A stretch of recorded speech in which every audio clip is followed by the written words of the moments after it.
नमस्कार, मेरा नाम राजकमल है और आप हमारा चैनल एक्टिविस्ट राजकमल देख रहे हैं।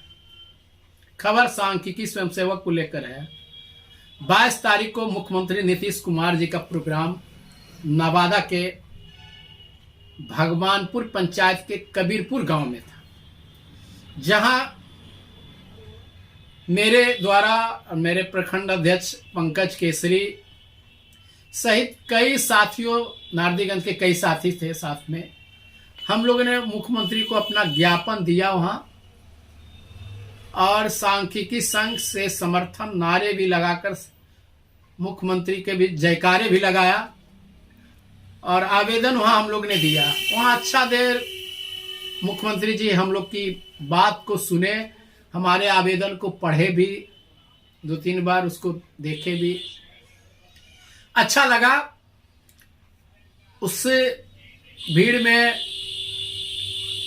पदाधिकारियों का भी बहुत जुटान था, बावजूद हमने वहां पर अपनी बात रखने की कोशिश की। एक सफल प्रयास कर सकते हैं कि हमने वहां किया और बहुत सारे साथी भी हमारे, कुछ साथी ITI के मैदान में भी मुख्यमंत्री को ज्ञापन दिए। अच्छी बात है।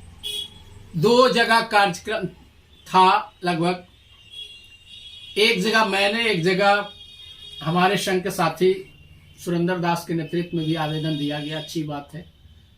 हम यही चाहते हैं कि माध्यम कहीं से कहीं ना कहीं से हो और इसी प्रकार सक्रिय आप लोग भी रहें। मुख्यमंत्री जी का कार्यक्रम 28 को खगड़िया जिले में है, फिर 29 को मुंगेर जिले में है। तो मैं खगड़िया के उन तमाम साथियों को कहना चाहता हूं कि आप वहां जाएं, अच्छा संख्या में जाएं और मुख्यमंत्री को अपना ज्ञापन दे, अपनी बात रखे। देखिए, बहुत अच्छा चीज, एक मैसेज वहां जा रहा है। मुख्यमंत्री इस बात को देख रहे हैं कि सांख्यिकी स्वयंसेवक संघ के लोग हर जगह ज्ञापन दे रहे हैं, अपनी बात रख रहे हैं। कहीं न कहीं उनका इस बात पर, हमको वहां पे नवादा में ऐसा लगा कि उनको ये ख्याल आ रहा है। और आपने देखा होगा, वीडियो में भी साफ स्पष्ट दिख रहा है। उनके साथ रहे कुछ मंत्री ये कहते नजर आए कि सांख्यिकी वाला है सर, सब जगह मांग कर रहा है। तो कुछ बात नोटिस करने की भी जरूरत है। भीड़ था, हम भी ज्यादा देर वीडियो बनाने, बीच में मेरा कैमरा भी बंद हो गया था। फिर मैंने कैमरा ओपन कर सारी बात को वहां रखा ताकि अच्छा मैसेज जाए, लोगों के बीच अच्छा मैसेज जाए। तो मैं खगड़िया, मुंगेर, शेखपुरा, तमाम जिला के सांख्यिकी स्वयंसेवक साथियों से आग्रह करता हूं कि आप लोग वहां जाएं, अपनी मांग पत्र रखें, अपना ज्ञापन दें, अपना दर्द सुनाएं कि सर आप ही का बहाल किया हुआ था, आज हम लोग बेरोजगारी का दंश झेल रहे हैं, इसको दूर करने की कृपा करें। तो मैं यही कहूंगा कि आप लोग सक्रियता के साथ इसी प्रकार सब लोग तन मन धन से जुट जाए और अपनी एकता का परिचय दे। कहीं न कहीं ये मैसेज जो जा रहा है, मुख्यमंत्री का ध्यान हम लोग की तरफ खींच रहा है और इसी संदर्भ में मुख्यमंत्री हम लोग का काम कर सकते हैं। अगर समाधान यात्रा खत्म होता है तो हम लोग का प्रयास रहेगा तेजस्वी यादव से मिलकर 10 मिनट समय लेकर, तमाम बहुत सारे साथी लगे हुए हैं उनसे समय लेने के लिए, और उस बात को रखा जाए। क्योंकि भीड़ में जब हम लोग मिलते हैं, तेजस्वी यादव हो या और कोई भी, तो वहां वो आश्वासन दे देते हैं मगर उसका प्रतिक्रिया नहीं निकल पाता। अगर 10 मिनट समय देंगे तो उस दरमियान में वो प्रधान सचिव, हमारे विभाग के जो भी काम हो रहा है उसका फीडबैक लेंगे और तुरंत उस पर कुछ ना कुछ कार्रवाई होगा। तब लगेगा कि हम लोग का काम हो रहा है।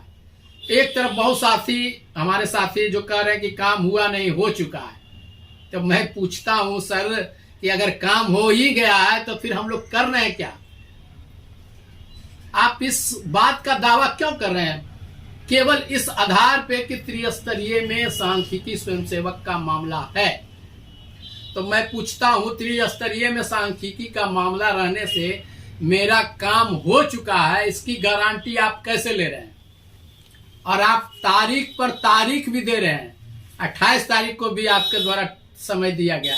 मैं दावे के साथ कह सकता हूं कि आप 28 मार्च का भी तारीख ले लीजिएगा तो आपसे कुछ नहीं होने जा रहा। कोई भी कमेटी रिपोर्ट हमारे काम के आधार पे, हमारे वर्तमान स्थिति के आधार पे ही रिपोर्ट तैयार करती है। अब वर्तमान आधार मेरा यही है कि हमारा पैनल निरस्त है।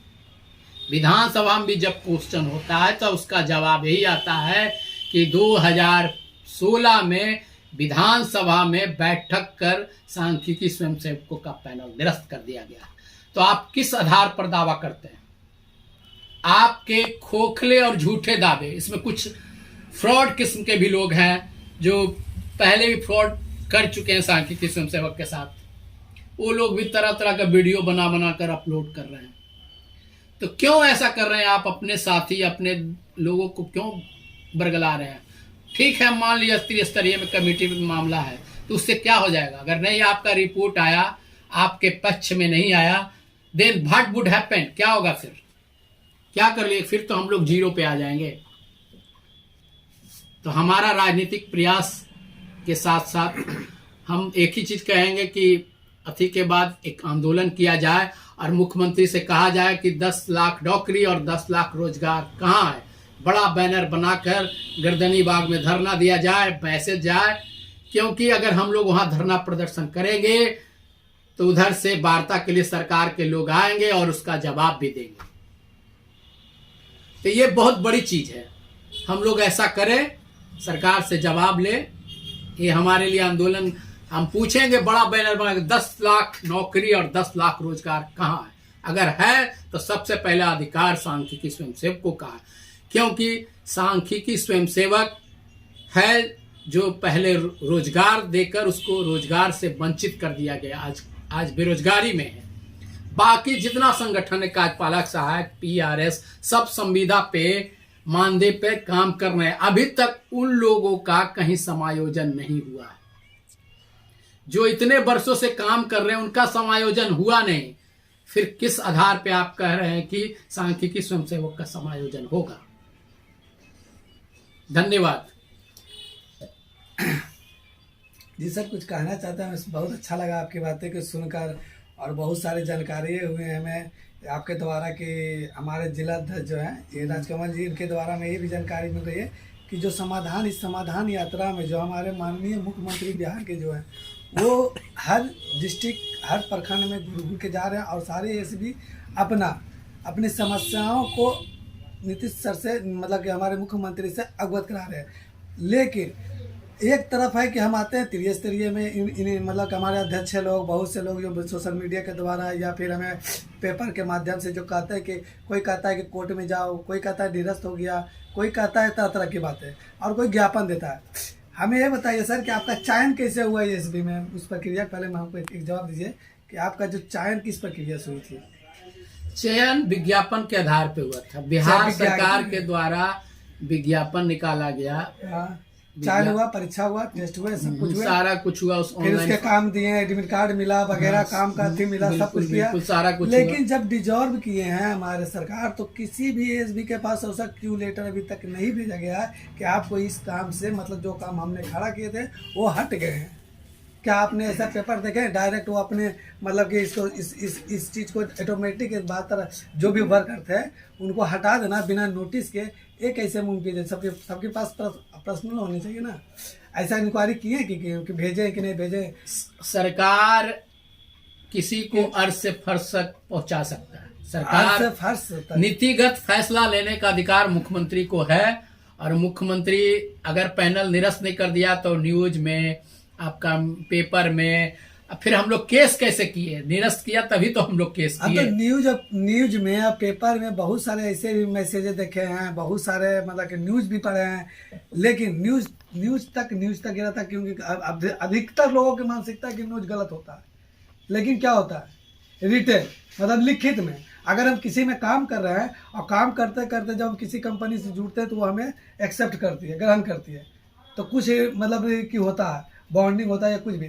लेकिन अगर वो हटाती भी है तो उसके साथ ये नहीं कि मौखिक बोल दिया कि तुम चले जाओ, तो ये क्या हुआ इस जगह पर? तो आप मतलब कि जो हम लोग है तो हम इसे निरस्ता नहीं समझेंगे, निरस्ता आप कैसे डिजॉल्व कैसे समझेंगे हम कि वो इस विभाग को डिजॉल्व कर दिए हैं, जबकि हमारे पास कोई लेटर नहीं है, हमारे पास कोई ऐसा प्रूफ एविडेंस नहीं भेजे हैं सर कि हाँ उनके पास भी एक्सेप्टेशन में रहा, हमने काम किया उसका मेरे पास सारा प्रूफ